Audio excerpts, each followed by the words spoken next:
Hello, my friends. I'm so glad that you're here because I have to share with you. I have absolutely fallen in love with my slow cooker all over again.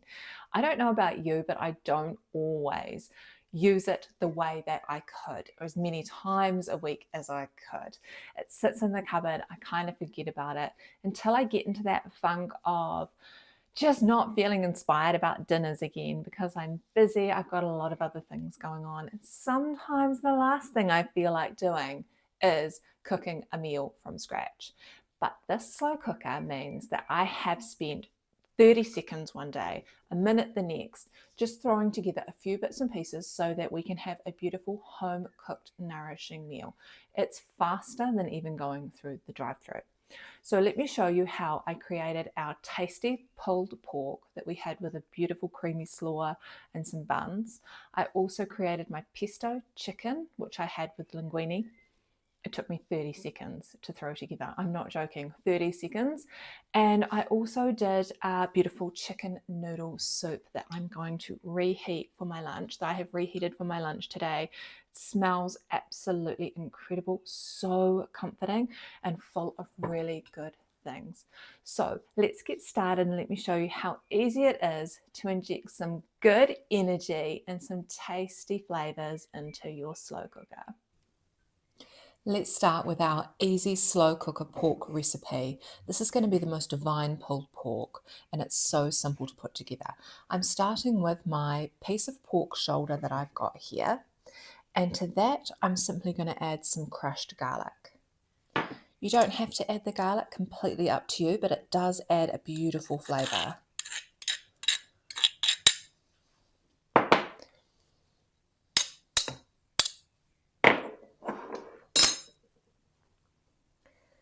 To that, I'm going to add some of my favourite smoky barbecue sauce.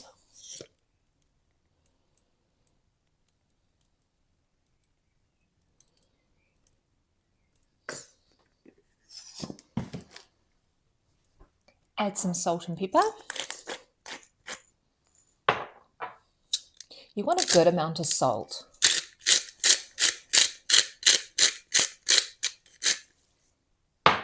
And then we're going to add some cider. You can either add apple cider vinegar, or I've got some nice cider, some alcohol cider that I've got from the supermarket. I had to buy the big one because the smaller ones were a little more expensive. So this was more economical. And of course, what are we going to do with the rest of the cider? We can find somewhere to put that, right? A nice glass of apple cider with our pulled pork. That sounds delicious.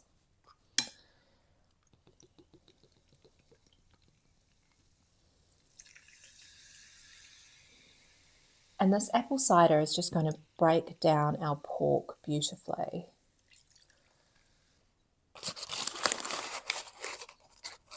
I'm going to add a good amount of smoked paprika as well. And then we're just going to give this a nice stir, coat it with all those beautiful juices and that beautiful sauce. We can pop the lid on and cook this slowly for the next 7 to 8 hours. It's going to be so tender, it's just going to fall apart. Okay, how good does this look? I've gone ahead and taken the bone out, and it does have a really big bone in this one. I wouldn't have chosen this one, but we got our groceries delivered on, you know, how they pack them for you and deliver them. And that's the one that they chose for us. So never mind, we've still got lots of beautiful pork in here. And as you can see, it is just falling apart. So you can leave your sauce or you can thicken it. I've just added a tablespoon of cornflour, which has thickened this beautifully. I mean, it's just like a gravy. We can go ahead and serve that with a lovely, fresh, crunchy coleslaw and some yummy buns. I'm just getting started on our super simple coleslaw. You can make a coleslaw out of basically anything. It really doesn't matter. Just have a look and see what you've got on hand. I've got some peppers. I've got a lovely sweet red apple here, some corn. I've got red onion and some cabbage. If you don't have carrots, it doesn't matter. You can still make a delicious, crispy, nice coleslaw. Okay, so let's get started on our dressing. So to make a coleslaw dressing, I simply use some mayonnaise.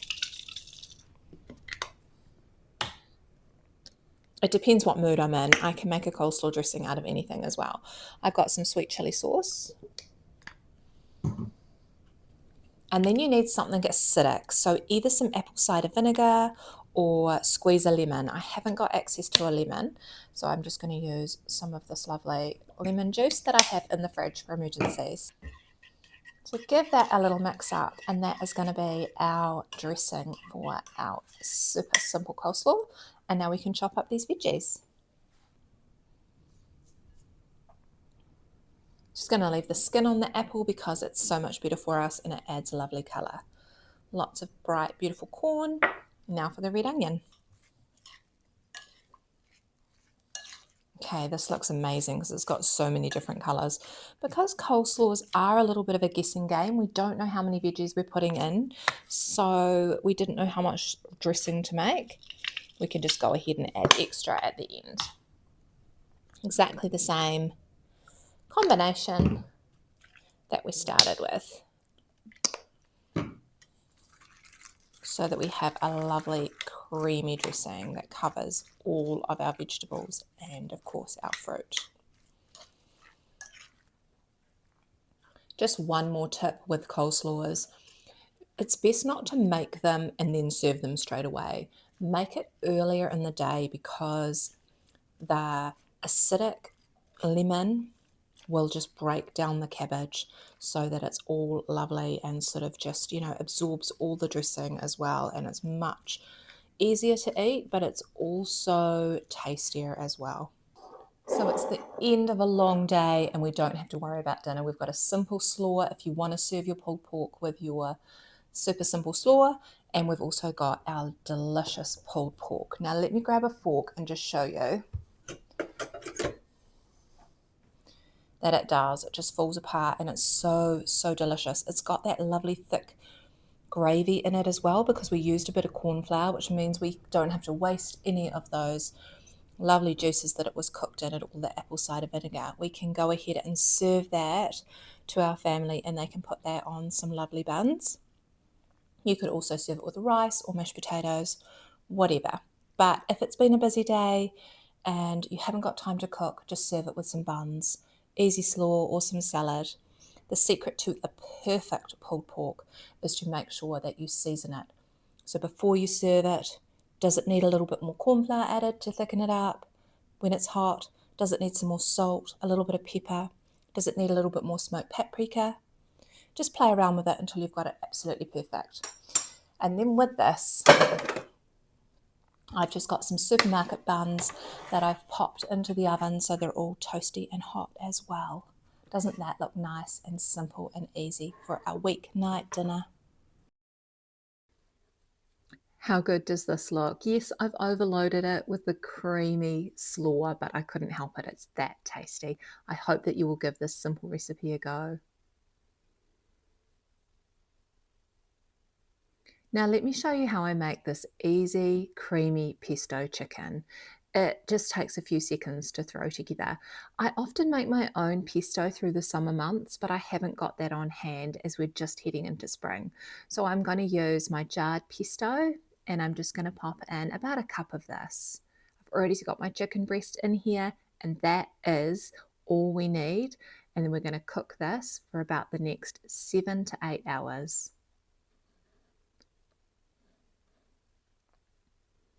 Just when I'm putting my pasta on to bake in the next 7 to 8 hours, just before I serve, that's when I'm going to add my beautiful cream to this mixture and also my Parmesan cheese. This makes it nice and thick and beautiful. You've got a nice creamy sauce for your pasta.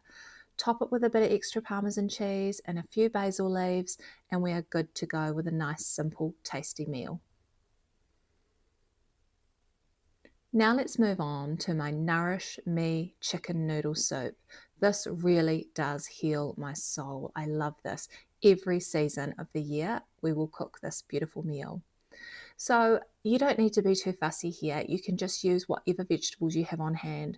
I've got some carrots that are still frozen from being in the freezer.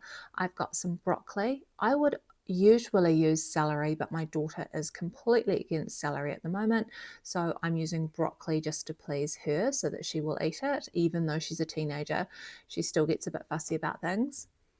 And I'm popping in my herbs and my spices as well. I like to use turmeric in here because it is just so good for you. It's a really good anti-inflammatory. I'm also going to pop out to the garden in just a sec and grab some chives. I've got some parsley and a little bit of rosemary that I'm going to pop in here as well.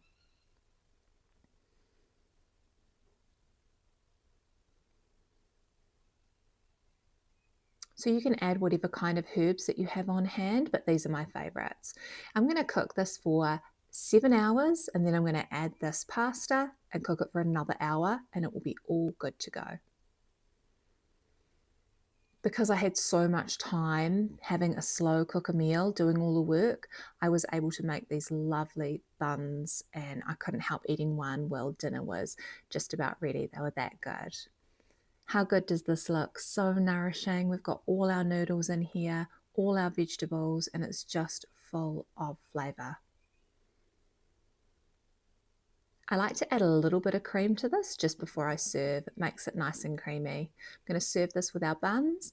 And because I had that bit of extra time, I also whipped up an easy chocolate brownie as well. So please give me your feedback. I love hearing from you.